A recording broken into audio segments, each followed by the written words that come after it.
Toute licence populaire commence quelque part, et pour Transformers, il y a 40 ans, débutait la diffusion de la série d'animation du même nom, connue aujourd'hui sous le nom de Transformers Génération 1 ou G1 au sein des fans. Cette série, ainsi que le comics publié par Marvel, ont grandement contribué au succès de la franchise à travers le monde, et ont également posé les bases de plein de concepts qui ont perduré dans le temps. Aujourd'hui, j'ai envie de revenir avec vous sur ce dessin animé que les plus vieux d'entre vous ont peut-être vu à l'époque, et que les plus jeunes ont découvert plus récemment. Mon objectif dans cette toute nouvelle vidéo analyse, ça ne va pas être de tomber dans un discours qui consisterait à dire que tout est génial dans la G1, ou qu'au contraire tout est vieillot et pourri, car c'est un peu les deux grandes visions qui s'affrontent. De même, ce que je vais chercher à faire, c'est replacer au maximum la série dans son contexte de l'époque, car qu'on le veuille ou non, c'est un prisme qu'il faut avoir quand on choisit de se poser et de la regarder. La G1 de Transformers c'est un produit de son époque, et si ça serait facile de la vanner sur ses incohérences, ses scénarios parfois bizarres ou ses erreurs d'animation, je ne suis pas là pour faire ça aujourd'hui, ou en tout cas pas juste ça. Je ne ferai ni une version longue du sketch de JDG sur le sujet, ni une défense aveugle et biaisée, comme certains peuvent le faire également. Pour donner un peu de contexte sur la production de cette vidéo, il faut savoir qu'avec Ada, qui travaille avec moi sur la chaîne, on a préparé tout ça en regardant en 2 ou 3 mois l'intégralité des 98 épisodes de la série, à raison d'en moyenne 1 ou 2 par jour environ. Et cette vidéo est une synthèse de nos avis respectifs sur les principaux aspects de la série. L'idée, c'est vraiment d'avoir une opinion fraîche et pas influencée par la nostalgie ou des souvenirs d'enfance. J'avais adoré la G1 étant gosse, mais c'était il y a 15 ans. Est-ce que c'est toujours le cas aujourd'hui ? Découvrons-le ensemble. Avant de parler de la série en elle-même, je pense qu'il est important de faire une petite remise en contexte sur sa production notamment. La série Transformers a été lancée par Hasbro en 1984, avec une stratégie similaire à G.I. Joe 2 ans auparavant, à savoir un comics et une série d'animation servant à appuyer la vente de jouets aux États-Unis et dans le monde. À la différence de G.I. Joe cependant, dont la série n'était pas envisagée au départ, et qui est arrivée en 83 et 84, le dessin animé a toujours fait partie du plan de Hasbro à l'époque pour Transformers. Alors que les jouets étaient en cours d'importation du Japon pour une commercialisation en Occident, ce sont des auteurs de chez Marvel qui sont alors chargés de créer une personnalité aux robots et un univers autour de ces derniers. Jim Shooter et Dennis O'Neil, puis surtout Bob Budiansky, feront partie des principales figures qui contribueront à faire de Transformers l'univers que l'on connaît aujourd'hui. Plusieurs biographies de personnages et points spécifiques de l'univers furent développés, avec pour objectif une certaine concordance entre la série et le comics, mais finalement chacun des deux médias est rapidement parti dans une direction différente, avec simplement la même base si on peut dire. Après avoir créé un pilote en 3 parties, la première saison est rapidement mise en chantier, avec une animation réalisée par le studio japonais de la Toei. Les épisodes étaient toujours produits dans des délais de quelques mois seulement, les scripts étant écrits par Marvel, puis envoyés au Japon pour l'animation. Ça avait beau être une pratique courante à l'époque, c'était malgré tout assez rushé, les épisodes devant être prêts pour une certaine date bien spécifique, afin qu'ils soient diffusés en même temps que l'arrivée de certains jouets en magasin. Shohei Kohara et Floro Dery seront les deux artistes principaux ayant travaillé sur les designs des personnages et leur adaptation des jouets jusqu'à l'animation. Le générique quant à lui a été écrit par Anne Bryant, une figure relativement méconnue des fans de nos jours, alors qu'elle est tout de même celle qui est à l'origine des paroles iconiques qui encore aujourd'hui résonnent dans l'esprit de beaucoup de fans. Toute cette stratégie a eu ses avantages sur le plan commercial, mais aussi des tas d'inconvénients, comme on va le voir juste après. Mais il faut bien avoir conscience que c'est ce qui a assuré à la franchise le succès monstre qu'elle a connu à l'époque, mais on aura l'occasion d'y revenir. La série d'animation G1 compte 4 saisons, même si la 4e n'est composée que de 3 épisodes. Au cours de cette dernière, on trouve 2 statu quo différents, avant et après le film de 1986. Dans les 2 premières saisons, les Autobots et Decepticons sont présents sur Terre la majorité du temps, partant dans l'espace ou sur Cybertron dans certains épisodes, mais la majorité des lieux récurrents sont sur notre monde. La base des Autobots dans l'Arche, le QG des Decepticons sous l'eau, les environnements désertiques, etc., etc. Les deux camps sont plus ou moins sur un pied d'égalité, Optimus Prime et les siens défendant la Terre face à Megatron, qui souhaite piller les ressources énergétiques de notre monde. À partir de la saison 3 cependant, on se retrouve propulsé 20 ans dans le futur, à la suite du film de 1986, avec des Autobots sur Cybertron et des Decepticons en position de faiblesse au départ, avec au milieu de tout ça les Quintessons, qui forment une 3e faction majeure dans la série. Dans une logique de dessin animé de l'époque, il y a finalement assez peu de conséquences et de changements de status quo au sein d'une seule et même saison. Dans les saisons 1 et 2 notamment, si on a plusieurs arcs narratifs et épisodes en plusieurs parties, servant parfois à introduire des personnages spécifiques, peu de choses évoluent globalement. Il y a des petits fils rouges par-ci par-là, comme le pont spatial Decepticon dans la saison 1, ou l'arrivée des Combiners à la fin de la saison 2, mais globalement, une bonne partie des épisodes étaient faits pour être regardés individuellement. Dans la saison 3, on note une plus grande continuité par moment, notamment car les enjeux prennent parfois une dimension cosmique plus assumée, mais ce n'est que vers la fin qu'un vrai changement est opéré. Ça va de soi, est-ce que j'ai même besoin de le préciser, mais la G1 a été conçue et produite avec pour but de vendre la gamme de jouets Transformers de l'époque. Mais ça, en particulier quand on la regarde aujourd'hui, c'est presque un contrat qu'on passe avec la série au départ. On sait que c'est d'un but commercial, mais ce qui est intéressant, c'est justement de voir comment les différents auteurs et scénaristes ont pu s'en sortir pour adapter tout cela aussi bien que possible, malgré des contraintes évidentes à plein d'égards. Comme on le verra quand on rentrera dans les détails ensuite, l'aspect pub pour jouets est géré de façon très inégale par moment. Et justement, maintenant qu'on a fait cette petite remise en contexte et présenté la série dans son ensemble, attaquons-nous à des points spécifiques. Comme dit plus tôt, c'est le studio japonais Toei qui a animé la majorité des épisodes de la série, 68 en tout, soit un petit peu plus des 2/3. Ils sont particulièrement présents dans les 2 premières saisons et passeront davantage le relais par la suite. Quand on veut taper facilement sur la G1, l'animation est probablement l'un des points les plus facilement attaquables. Déjà, oui, c'est daté, on voit que c'est vieux, mais ça pour le coup, ce n'est pas forcément le plus gros problème sur le principe. Ce qui est beaucoup plus dommageable, c'est la qualité de l'animation en elle-même. En effet, comme on l'a vu précédemment, les épisodes étaient, même pour l'époque, produits dans des délais particulièrement serrés, et les pauvres animateurs de la Toei n'avaient parfois pas le temps de corriger certaines erreurs ou de peaufiner l'ensemble. Ça nous donne donc une série qui, régulièrement, va nous servir des personnages mal colorés, des insignes au mauvais endroit, des persos mal placés dans le décor, des perspectives cheloues. Bref, on sent que certains épisodes ont été produits à l'arrache. Et j'insiste sur le certains épisodes, car en fait, au-delà de la qualité globale de l'animation, qui n'est pas terrible, on a de grosses disparités au sein d'une même saison. Parfois, certains épisodes sont corrects avec des petites erreurs par-ci par-là, mais rien de dramatique. À d'autres moments, on va avoir des choses réellement de qualité, souvent vues d'ailleurs quand d'autres studios assistent la Toei sur l'animation, et dans d'autres cas, on a carrément des trucs pas finis qui se sont retrouvés là. Par ailleurs, alors que la série continuait, un autre studio a été appelé en renfort pour animer certains épisodes. Acom, un studio coréen très connu aux États-Unis pour être l'une de ces boîtes qui pouvait produire très facilement et pour pas cher des dessins animés. Ils ont notamment bossé sur des épisodes des Simpsons, des X-Men, des Tiny Toons, etc., etc. Mais dans le cas de Transformers, la majorité des épisodes sur lesquels ils ont travaillé sont considérés comme les plus laids de la série, car leur style et leur façon de colorer les persos donnent un rendu vraiment cheap comparé à la Toei, qui utilise beaucoup de cel shading dans ses animations. Ils ont bossé sur quelques épisodes de la saison 2, puis la moitié de la saison 3, et croyez-moi que quand vous regardez la G1 dans son ensemble, ça devient assez rapidement très simple de différencier lequel des deux studios a travaillé sur quel épisode. Cependant, au-delà de l'animation, l'esthétique globale de la série, notamment les peintures servant de fond, ou l'esthétique mécanique et parfois un peu sinistre de Cybertron, sont autant d'éléments qui, visuellement, sont appréciables. Un autre point que je souhaitais évoquer dans cette partie, et qui est impossible à éviter quand on parle de la G1, c'est le mass shifting, le fait que certains personnages changent totalement de masse entre deux modes. Megatron qui devient un flingue, Soundwave un lecteur cassette, Astrotrain qui fait la même taille que les autres Decepticons mais qui peut tous les transporter en mode véhicule.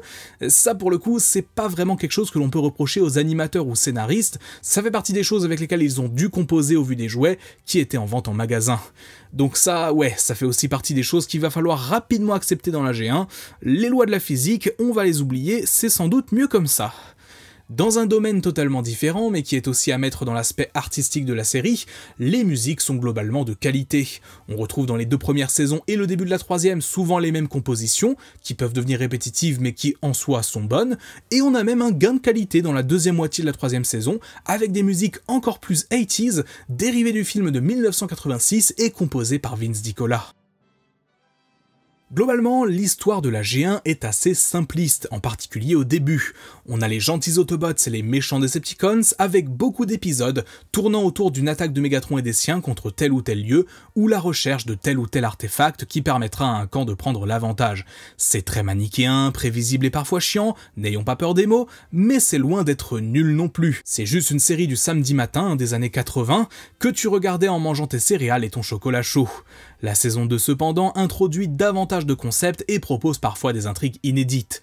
Alors attention, inédit ne veut pas dire bien, on va y revenir, mais il est vrai que durant les 49 épisodes de cette saison, ce qui est colossal quand on y pense, on n'a heureusement pas toujours les mêmes choses qui se passent. En effet, si la saison 1 est finalement assez linéaire, dans le sens où c'est toujours un peu la même chose, la saison 2 c'est davantage les montagnes russes en termes d'intrigue et de qualité de scénario. Certains épisodes sont réellement bons, proposant des mises en avant de personnages qui influencent encore aujourd'hui la façon dont ils sont vus par les fans. Cependant, la saison 2, c'est aussi la saison des histoires complètement bizarres et perchées qui font parfois se demander ce que les scénaristes mettaient dans leur café le matin. Entre les relations amoureuses bizarrement amenées entre des humains ou extraterrestres avec des Autobots, des intrigues dans l'espace où le temps sans queue ni tête, il y a vraiment des trucs qui ne vont pas dans cette saison 2. On peut citer en exemple l'épisode Child's Play, où un groupe d'Autobots s'est envoyé sur une planète extraterrestre et où ils sont des jouets pour un gosse de ce monde, un des épisodes les plus moches de la série en plus. Ou encore, on pourrait parler de l'épisode médiéval où des Transformers se retrouvent au Moyen-Âge, à l'époque du roi Arthur, qui cumule clichés médiévaux et scénarios abyssal. Ouais non, définitivement, les Transformers et le roi Arthur, ça marchait pas en 1985, je sais pas ce qu'a fait croire à Michael Bay et Paramount que ça pouvait marcher en 2017. En fait, globalement, les épisodes qui se passaient dans l'espace dans la saison 2, c'était rarement folichon, à de rares exceptions, sauf quand c'était sur Cybertron, où là c'était réellement cool, et c'était parfois les meilleurs épisodes de la série. Bien sûr, on peut passer aussi par la blague surfaite sur la mécanophilie, dans l'épisode avec une humaine qui tombe amoureuse de Powerglide, qui là aussi est complètement débile, donc ouais, il y a plein de tout ça dans la deuxième saison. Mais pas que. La saison 2 de la G1, c'est aussi la saison qui introduit plein de concepts ultra intéressants. On en apprend plus sur le passé de certains personnages, comme Omega Supreme, on a carrément un épisode entier dédié à l'origin story d'Optimus Prime et le commencement de la guerre, on découvre Alpha Trion, puis Vector Sigma, les premières fembots, on explore davantage la planète Cybertron. En fait, globalement, c'est aussi dans la saison 2 que le lore de la licence Transformers s'est développé. Et ça, couplé aux nombreux épisodes dédiés à certains personnages, je pense que ça a beaucoup joué dans le souvenir positif que ça a laissé aux enfants de l'époque. 1985 et 1986, période de diffusion de la deuxième saison puis du film, c'est l'époque où la G1 était à son apogée, et c'est là qu'on trouve ce qui a le plus marqué les gens. Au milieu de plein d'intrigues un peu débiles, voire totalement scandaleuses, on trouvait quand même un paquet d'épisodes réellement appréciables. Il y en a 49, donc évidemment qu'il faut faire du tri. Avec Ada, quand on a regardé la série récemment, on a noté chaque épisode selon un code couleur, et en suivant ce dernier, je trouve 21 épisodes de la saison 2 réellement appréciables ou essentiels, 12 un peu osef mais pas horribles, 12 très mauvais et 3 abominables. Je vous mettrai en description un lien vers ce fameux document, si ça peut vous servir de guide de visionnage pour éviter, on va dire, les pires épisodes. La troisième saison de la série, située après le film de 1986 et qui se passe donc dans le futur, en l'an 2005-2006, donc une sorte de futur imaginé dans les années 80, est quant à elle plus courte, ne comptant entre guillemets que 30 épisodes, mais avec plusieurs intrigues réellement intéressantes. On en apprend encore plus sur le lore de l'univers, notamment l'origine des Transformers eux-mêmes, leur lien avec les quintessons, on découvre les origines du Nikron, etc., etc. Plusieurs concepts clés sont également introduits, comme le fantôme de Starscream, l'arrivée de Metroplex et Trypticon, et bien évidemment, l'ensemble se conclut sur le retour d'Optimus Prime, un double épisode mis en chantier après les retours des fans sur le film de 1986 et le choc qu'avait provoqué la mort du chef des Autobots auprès des enfants. Bon, ça n'empêche pas non plus la saison d'avoir dans le lot 3 épisodes absolument misérables et quelques autres what the fuck, mais globalement, l'ensemble est plus homogène qu'en saison 2, avec même des petits liens entre épisodes qui se créent par moments, et le même groupe de personnages que l'on suit du début à la fin, avec finalement relativement peu de nouveaux arrivants, mis à part à la fin de la saison. À mon sens, l'arc du retour d'Optimus Prime est une bonne conclusion à la série. Certes, ça ne résout pas tout, mais considérer ça comme la fin de la G1 est à mon sens la meilleure chose à faire. Car après cela, on a eu la fameuse saison 4, entre guillemets, qui consiste en un épisode en 3 parties, The Rebirth. Sur le papier, l'idée est très bonne, conclure la série par un arc de 3 épisodes aurait pu être très intelligent. Sauf qu'au lieu d'apporter une vraie conclusion, The Rebirth balance tous les nouveaux jouets de 1987 à l'écran. Les Headmasters, les Target Masters, Fortress Maximus, Scorponok, tout ça est littéralement balancé à l'écran en quelques minutes, et ça rend le tout difficilement appréciable, car on repart alors sur une intrigue toute neuve alors même qu'on était sur la conclusion de la série aux USA. Jamais en l'espace de toute la série, la G1 ne ressemble autant à une pub pour jouets de 20 minutes que dans ces derniers épisodes. Je n'en ai pas trop parlé encore dans cette partie, mais vous vous en doutez, puisque la série a un but commercial, on voit arriver régulièrement des nouveaux personnages dans cette dernière. C'est notamment le cas dans la deuxième saison, où plusieurs nouveaux Autobots et Decepticons se rejoignent l'histoire sans qu'on nous explique trop pourquoi. ils sont là et c'est tout. Finalement, ils n'ont presque pas de gros moments entre guillemets pub pour jouets, les personnages sont juste rajoutés à l'histoire, et c'est tout. On se met à les suivre comme les autres, et ils auront en temps voulu leur épisode les mettant en avant en tant que perso. C'est un peu le cas aussi pour les différentes équipes de Combiner, certaines ont une origin story comme les Constructicons, les Aerial Bots, Stunticons et Combaticons, mais d'autres arrivent juste comme ça, comme les Protectobots par exemple.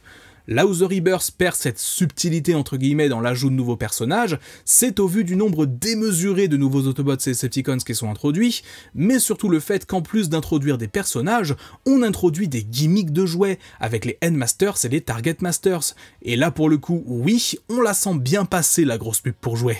Et ironiquement, c'est une fin tellement mauvaise que beaucoup de fans, mais aussi Takara au Japon, ont choisi de considérer comme non canonique. Au pays du soleil levant, les Transformers ont continué à vivre des histoires après la G1, avec plusieurs suites, la première étant justement la série Endmasters, car oui, si tu veux vraiment exploiter le concept, tu le fais bien, et pas en 3 pauvres épisodes seulement. Une question que les plus jeunes générations se posent peut-être en regardant des extraits de la G1 ou même son esthétique globale, c'est comment est-ce que cette série a-t-elle fait pour devenir culte et pourquoi a-t-elle autant marqué les enfants de l'époque? Et pour beaucoup, la réponse se trouve dans ses personnages. Tous les jouets qui étaient importés par Hasbro aux États-Unis avaient une biographie et une personnalité unique qui leur était écrite par Marvel et qui a servi de base à leur apparition à l'écran. Dès les premiers épisodes, on comprend via les interactions et les dialogues que les robots dans Transformers ne sont pas de simples mechas, ce sont des personnages à part entière avec leur caractère, leur motivation, leurs dilemmes, etc., etc. Même si beaucoup d'entre eux ont une caractérisation basique car on s'adressait aux plus jeunes, les archétypes de personnages qui sont présentés sont suffisamment mémorables. Au-delà d'Optimus Prime, un chef modèle et figure protectrice pour les siens, We must have courage, Huffer. We can't ignore the danger.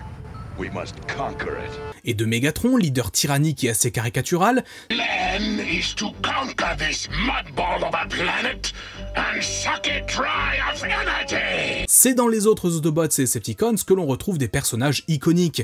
Starscream, Soundwave, Bumblebee, Ironhide, chacun des personnages vus à l'écran a droit à des scènes voire même des épisodes entiers dédiés à leur développement et la présentation de leurs caractéristiques. Dans la saison 2 notamment, beaucoup d'épisodes mettent en avant des Autobots individuellement. Red Alert et Inferno, Grapple, Trax, Beachcomber, Omega Suprême... Tiens, reprenons l'exemple de Beachcomber. Son épisode dédié, The Golden Lagoon, n'est honnêtement pas ouf. Ce dernier découvre un lac doré rendant invincible quiconque se baigne dedans, et les deux camps du conflit vont donc s'affronter pour essayer de s'accaparer son pouvoir. Sauf qu'au début de l'épisode, on voit Beachcomber apprivoiser la faune locale et être en harmonie avec celle-ci. Lorsque la bataille se termine, le lac a été ravagé, tout est détruit, et l'épisode se termine sur un terrible... We won. Wow, cette fin d'épisode est étonnamment sérieuse et triste en fait, même si le reste était vraiment pas terrible. Et donc rien que ce genre de choses suffit à te créer une attache émotionnelle au personnage. Dans de rares cas, les épisodes Spotlight sont vraiment scandaleux, comme celui sur Powerglide, on en a déjà parlé, qui voit une humaine tomber amoureuse de lui. Mais globalement, c'est toujours agréable de s'attarder un peu sur des acteurs plus mineurs du conflit, même si ça n'est pas toujours dans des bons épisodes. Bien sûr qu'on voit presque à chaque épisode les traditionnels Optimus Prime, Megatron, Soundwave, etc., mais ils ne sont pas les seuls à être mis en avant. La saison 3 ira même plus loin encore, dans le sens où le nombre d'Autobots principaux se réduit, l'intrigue étant centrée principalement autour de Rodimus et des siens, et de Galvatron, Cyclonus et Scourge côté des Decepticons. Cela a quasiment posé les bases de futures séries, qui verront un nombre de personnages plus réduit, et donc plus développés. Bon, bien sûr, il y a des moments, en particulier à la fin, où des persos sont ajoutés au chausse-pied, et ne sont pas du tout développés. Mais c'est davantage une exception qu'une règle dans l'ensemble de la série, en tout cas c'est comme ça que je l'ai ressenti. Un autre point à ne pas négliger aussi est l'apport énorme des différents interprètes. Peter Cullen en Optimus Prime, Frank Welker en Megatron, la voix particulière de Soundwave, les différents tics de langage de certains robots. Pour le coup, le travail qui a été apporté à la variété de voix et la façon dont les personnages sont joués est l'un des plus grands accomplissements de la G1. Personnellement, j'ai majoritairement connu cette série avec la version anglaise, donc je suis moins attaché à la version qu'on a eue chez nous en France, où Optimus était notamment joué par Francis Lax. Autobot, transformation! C'est là où est toute la réussite de Transformers. Bien sûr que la série avait un but commercial, et bien sûr que quasiment chaque robot visible à l'écran était un jouet en vente en magasin, mais ce qui a assuré la pérennité de la licence, c'est cet attachement que les enfants de l'époque ont développé pour chacun de ces persos. C'est notamment pour cela que le film de 1986, qui voit beaucoup de personnages majeurs mourir, a autant choqué. Pour Hasbro, on passait d'un produit à l'autre, mais en 2 ans, Transformers était devenu bien plus que de simples jouets portés à l'écran, et le retour d'Optimus Prime à la fin de la G1 est la preuve ultime que désormais, il allait être impossible de penser cette franchise sans prendre en compte les personnages qui la composaient, et c'était pour le mieux. Bon, malgré tout ce que j'ai pu dire précédemment, la série a quand même certains problèmes liés à ses personnages. Déjà, il y a un cruel manque de personnages féminins. Bien sûr qu'à l'époque, Transformers était vu comme une licence destinée uniquement aux garçons, mais quand on connaît aujourd'hui l'importance des fembots, c'est clair que ça fait bizarre. On a un seul épisode dédié à ces dernières, puis Arcee qui est récurrente dans la saison 3. De même, côté humain, si on a bien Carly qui est semi-récurrente dans la saison 2, et Marissa Fairbairn dans la saison 3, leur caractérisation laisse à désirer, et beaucoup de personnages secondaires tombent dans le cliché de la demoiselle en détresse ou de la petite chose fragile. De même, plusieurs personnages humains sont un peu des clichés racistes, en particulier lorsqu'on est dans un pays en dehors des USA, mais pas que. On a même le cas d'un personnage, Raoul, un ami de Trax, qui se fait whitewash entre 2 épisodes, de façon un peu incompréhensible. Beaucoup de ces problèmes peuvent être vus comme quelque chose qui était courant à l'époque, et je suis d'accord, on parle des années 80, 40 ans en arrière, Reagan était président des USA, c'était la guerre froide, et l'esprit général n'était pas pareil, disons. Cependant, il y a quand même une occurrence où c'est allé trop loin, dans l'épisode Thief in the Night, qui nous montre le pays fictif de Carbombia, dirigé par un dictateur qui monte à dos de chameau et jure, je cite, « sur le chameau de sa mère, la chèvre de son père et l'âne de sa sœur ». Cela a poussé Casey Kasem, interprète de plusieurs personnages dont Blue Streak et Cliffjumper, à quitter la série. Ce dernier, d'origine libanaise, s'est senti offensé par le fait de présenter les personnages arabes comme uniquement des méchants, sans bons personnages à côté avec tous les clichés qui les entourent. Ça, clairement, ça fait partie des épisodes de la G1 que Hasbro souhaiterait sans doute effacer de l'existence, un peu à la manière de George Lucas qui voulait détruire le Holiday Special de Star Wars. Côté humain justement, on a des personnages récurrents tout au long de la série, principalement Spike dans les saisons 1 et 2, puis son fils Daniel dans la saison 3. Cependant, ils ne sont pas là à chaque épisode, et on en a d'autres qui vont et viennent un peu en fonction des histoires, faisant des Autobots et des Decepticons les seuls personnages présents tout au long de la G1. C'est assez différent en cela des séries Transformers qu'on connaît depuis le début des années 2000, où les personnages humains sont tout aussi récurrents et présents que les robots, ou au moins restent les mêmes tout au long, où ils sont donc bien mieux développés. Bon, au milieu de cette quantité faramineuse de personnages, bien sûr aussi qu'on en retrouve certains qui manquent de développement et de personnalité, comme la plupart des Seekers à l'exception de Starscream, Prowl côté Autobots, ou encore, comme je l'ai dit, tous les personnages introduits à la fin de la série, et en particulier dans The Rebirth, mais globalement, l'aspect des personnages et l'attachement qu'on peut leur porter au fil des épisodes est indéniablement l'une des plus grosses réussites de la série G1. Étant une série culte des années 80 aux États-Unis, c'est très difficile d'avoir aujourd'hui un jugement objectif sur la génération 1 de Transformers. Si vous l'avez connue étant enfant, vous aurez forcément tout un tas de biais positifs envers elle, et si ce n'est pas le cas et que vous n'êtes en plus pas intéressé par les Transformers, vous la verrez probablement comme un simple dessin animé à la con ayant servi à vendre des jouets. Pour ma part, la G1 est la deuxième chose que j'ai découvert de l'univers Transformer, après Animated et juste avant les films. Même si ce n'était pas de ma génération, en théorie, eh ben j'ai grandi avec et j'ai finalement peut-être aussi tout un tas de biais la concernant. Pendant plusieurs années, j'ai alterné entre 2 versions très biaisées de la série. Soit je pensais que c'était la meilleure chose qui soit arrivée à la licence, les seuls vrais Transformers entre guillemets, ce qui est faux, soit je me disais que c'était surcoté à mort et que dans le fond ça puait, ce qui n'est pas complètement faux en soi, mais qui n'en est pas moins biaisé. Pendant longtemps, les fans de la génération 1 ont été très actifs dans la communauté et sur les forums pour mettre en avant cette série comme la meilleure qui n'ait jamais existé sur la licence, ce qui a valu l'invention du terme G1er utilisé pour désigner les fans de la G1 un peu trop relous. Mais aujourd'hui, je pense que collectivement, les fans dans leur globalité reconnaissent la première génération pour ce qu'elle est, une série animée bourrée de défauts et pas super bien réalisée, la plupart du temps en tout cas, mais qui possède une vraie âme et a posé les fondations pour toutes les autres histoires qui viendront par la suite, et qui pour beaucoup seront meilleures. C'est difficile de reprocher à une série aussi longue réalisée avec autant de contraintes de ne pas être un chef-d'œuvre, et je pense qu'il faut au contraire remercier les tas d'auteurs, artistes et interprètes qui se sont servis de ces 98 épisodes pour créer un univers riche et qui a conquis le cœur de millions d'enfants à travers le monde. Pourtant, dans cette rétrospective de la G1, il y a un point que je n'ai pas parlé. Je n'ai pas parlé de son point central, si on peut dire, et de son média le plus qualitatif, à savoir le film de 1986. Et il y a une raison à cela, c'est qu'il aura en temps voulu une analyse dédiée, car je pense qu'il s'agit d'un des, si ce n'est du média, le plus important de l'histoire de la franchise. Bref, dites-moi en commentaire ce que vous pensez de la G1, l'avez-vous connu étant enfant, l'avez-vous découverte plus récemment, quels sont vos personnages favoris, dites-moi tout ça. Sur ce, c'est tout pour moi, c'était Magnus, on se dit à très vite, portez-vous bien, ciao!